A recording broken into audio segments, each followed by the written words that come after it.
Bagal services सुरक्षितेची खरी साथ। आरोग्य विमा, वाहन विमा, टर्म इन्शुरन्स, जीवन विमा, म्युच्युअल फंड, गुंतवणूक, सर्व कंपन्यांची विमा व क्लेम सुविधा। आमचा पत्ता shop number 26, metro complex, Kuldan road, Karjat. संपर्क क्रमांक 9011400903। एक वेळ अवश्य भेट द्या। बागल सर्व्हिसेस, तुमच्या आर्थिक सुरक्षितेचा विश्वासू साथीदार। कर्जत तालुक्यातील एक धक्कादायक आणि अंगावर काटा आणणारी घटना समोर आली आहे। कर्जत तालुक्यातील चिंचोली रमजान येथे शेतजमिनीच्या पैशांवरून सासऱ्याचा खून केल्याचा धक्कादायक प्रकार उघड झाला आहे। विशेष म्हणजे या प्रकरणातील मुख्य आरोपीने आपल्या प्रेयसीचाही खून केल्याची कबुली दिल्याने पोलीस तपासात आणखी मोठा गुन्हा उघडकीस आला आहे। स्थानिक गुन्हे शाखेच्या तपासात हा संपूर्ण प्रकार समोर आला आहे। मिरजगाव पोलीस ठाण्यात 5 मार्च रोजी आकाश गाढवे याने आपल्या वडिलांच्या हरवल्याची तक्रार दाखल केली होती।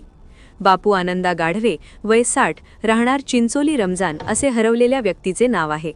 या तक्रारीनंतर पोलीस अधीक्षक सोमनाथ घारगे यांच्या मार्गदर्शनाखाली स्थानिक गुन्हे शाखेचे पोलीस निरीक्षक किरणकुमार कबाडी यांच्या पथकाने तपास सुरू केला।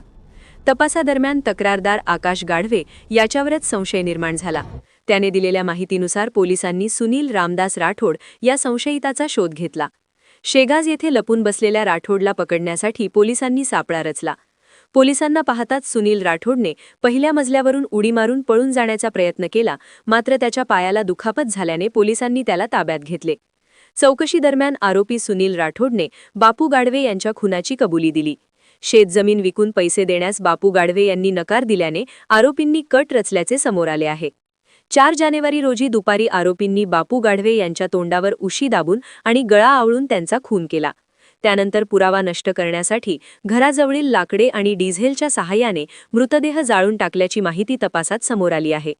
या गुन्ह्यात मयताचा मुलगा आकाश गाढवे, सून पायल उर्फ आकांक्षा गाढवे तसेच प्रथमेश चांदूरकर आणि अमोल लाटकर यांचा सहभाग असल्याचेही तपासात उघड झाले आहे। यापैकी 2 आरोपी सध्या फरार आहेत। दरम्यान सुनील राठोडची अधिक चौकशी केली असता आणखी एक धक्कादायक माहिती समोर आली। परभणी येथील शीतल सोंगेवाड हिच्याशी त्याचे प्रेमसंबंध होते। ती त्याच्याविरुद्ध पोलिसांत गुन्हा दाखल करण्याची धमकी देत होती।